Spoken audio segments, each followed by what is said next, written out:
আসসালামু আলাইকুম, welcome to my shop Shubho computer sales and service centre. আমরা আজকে একটি এইচপি ল্যাপটপের লাইভ ট্রাবল শুটিং কাজ দিতে পারিনি, এই জন্য যে আসলে অনেক সময়ের ব্যাপার। এটা যে প্রবলেম ছিল, আজকে এটা আমরা ডিসকাশন করব যে এই ধরনের সমস্যা হলে আপনারা কীভাবে ল্যাপটপগুলো ওকে করবেন। আসলে এই ল্যাপটপটি যখন আমাকে আমার একজন ইউজার, একজন কাস্টমার আমার হাতে দেয়, তখন উনি বলেছিলেন যে ল্যাপটপের ব্যাটারি দিয়ে অন হয় না, মানে ব্যাটারি দিয়ে অন হয় কিন্তু চার্জার দিয়ে অন হয় না। তো ল্যাপটপটির 840G2 মেবি G2, হ্যাঁ। তো এই সমস্ত প্রবলেমগুলো কিভাবে সলভ করতে হয় আমরা আজকে এটাকে ডিসকাশন করব, যে কি প্রবলেম হয়েছিল এবং এটি এখন আমাদের ওকে আছে কিনা এবং আমাদের ডিসপ্লে আছে কিনা এবং পুরো ল্যাপটপটি কীভাবে ওকে করেছি সেই জিনিসটা আমরা আজকে আলোচনা করব।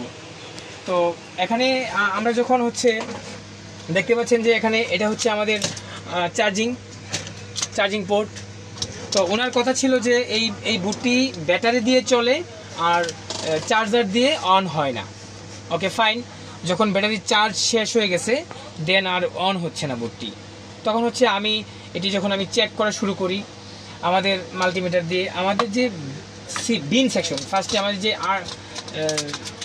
19 ভোল্ট সেকশন, এই সেকশনটি আমি দেখলাম আমাদের সিএলআর, এটা দিস ইজ সিএলআর ফর এই সিএলআরে আমাদের কোনো ভোল্টেজ ছিল না, হ্যাঁ, এই সিএলআরে। তো ওনার কথা হিসাবে ঠিকই আছে, যদি আমাদের সিএলআরে ভোল্টেজ না থাকে দেন আমাদের চার্জার দিয়েও আমাদের এটা অন হবে না। তো এখন আমি যখন চেক করার পরে দেখলাম যে এই ফার্স্ট মুসপেটে কিছু ছিল, মানে কিছু ডাস্ট ছিল, কিছু কার্বন ছিল। যখন আমি ফার্স্ট মুসপেটের, এটা মেবি পি চ্যানেল সোর্সে যখন আমি একটু খুঁচা মারি তখন এটার ভোল্টেজটা পাস হয়ে যায়, দেন আমার সিএলআরের ভোল্টেজ চলে আসে। কিন্তু সিএলআরের ভোল্টেজ আসার পরেও আমার পিসিটি রান হচ্ছিল না, সুইচিং করতেছিল না, অন হচ্ছিল না। তো দেন আমাদের যে বেসিক এই জিনিসগুলো আমরা কেন আজকে এই ভিডিওটি দিতেছি, যে আমাদের বেসিক যে থিংসগুলো আমরা চেক করব যে আসলে এটার পরে কি। তো আমি যখন দেখলাম যে আমার বিন ওকে আছে, তখন আমাদের যে সিরিয়াল অনুযায়ী আমাদের স্টেপ ডাউন সেকশন যেতে হয়। তো ওই স্টেপ ডাউন সেকশনে আমি যখন গিয়েছি, এখানে আমার এটা আমাদের 3 ভোল্ট 5 ভোল্ট সেকশন।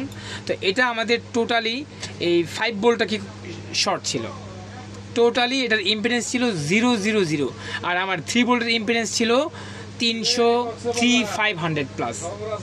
তো ভিউয়ার্স, আজকের এই ভিডিওটি আমি বানানোর উদ্দেশ্য যে আমি যখন এই ক্যাপাসিটারটা রিমুভ করার পর আমি দেখি যে আমার দুই পাশে সেম কাহিনী, তার মানে আমার ক্যাপাসিটার শর্ট নয়।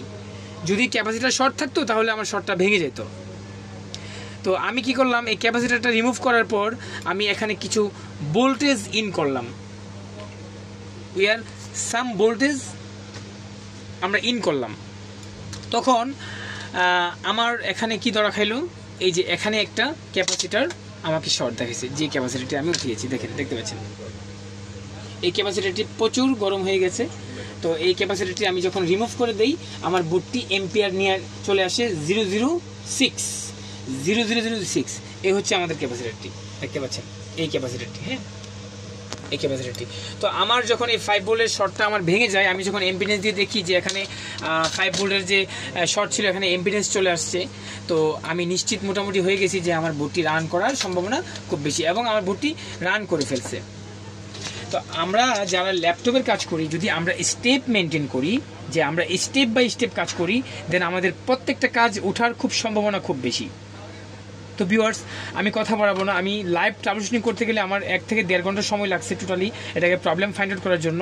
তো আমি এত বড় ভিডিওটা আমি না দিয়ে আমি শর্টলি কিছু আলোচনা করার জন্য চেষ্টা করেছি। আমরা দেখব এখন আমাদের এই বোর্ডটি ডিসপ্লে এবং রান করতেছে কিনা, হ্যাঁ। তো লেটস স্টার্ট।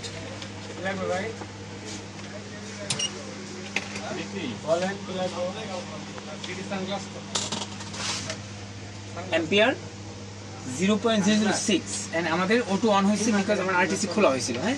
আমরা দেখবো এখন আমাদের কাছে কিবোর্ড আছে এখানেই সামনে 564। তো আমরা একটা ইউএসবি-তে লাগাই দেখবো যে আমাদের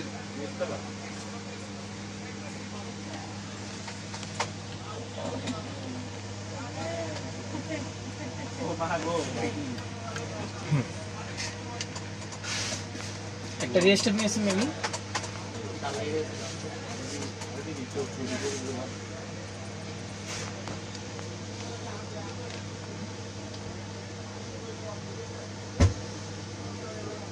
একটু সময় নিচ্ছে।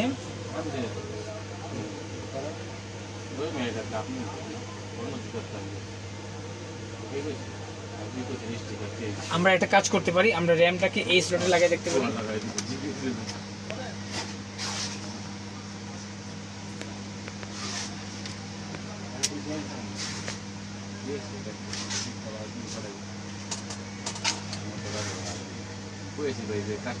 টিকার করতে হবে বিকজ আমাদের সিমোস লাগানো আছে, সো পাওয়ার বাটনটা এখানে আছে।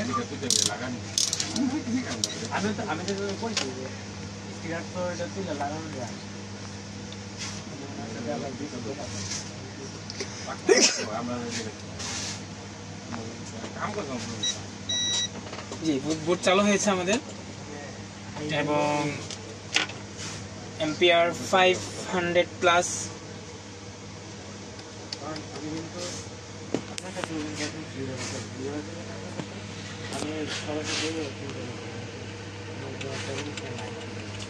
আমাদের কিবোর্ড ডিসপ্লে আমরা দেখতে পাবো মেবি ইনশাআল্লাহ। চলে আসছে আমাদের কিবোর্ড ডিসপ্লে। হ্যাঁ কিবোর্ড ডিসপ্লে হ্যাঁ চলে আসছে, নাম লগ এন্ড ডিসপ্লে চলে আসছে। সো বোর্ড ইজ রানিং নাও। তো এই হচ্ছে ভিউয়ার্স যে একটা ল্যাপটপের মাদারবোর্ড কীভাবে লাইভ ট্রাবল শুটিং কাজ করতে হয় এবং কীভাবে ওকে করতে হয় আমরা সেটি দেখানোর চেষ্টা করেছি।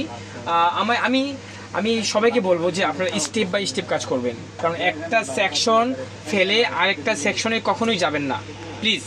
একটা সেকশন কমপ্লিট করার পর আরেকটা সেকশনে যাবেন, তাহলে আপনার কাজগুলো ইনশাআল্লাহ অবশ্যই হবে এবং প্রত্যেকটা কাজে আপনি সাকসেসফুল হবেন ইনশাআল্লাহ।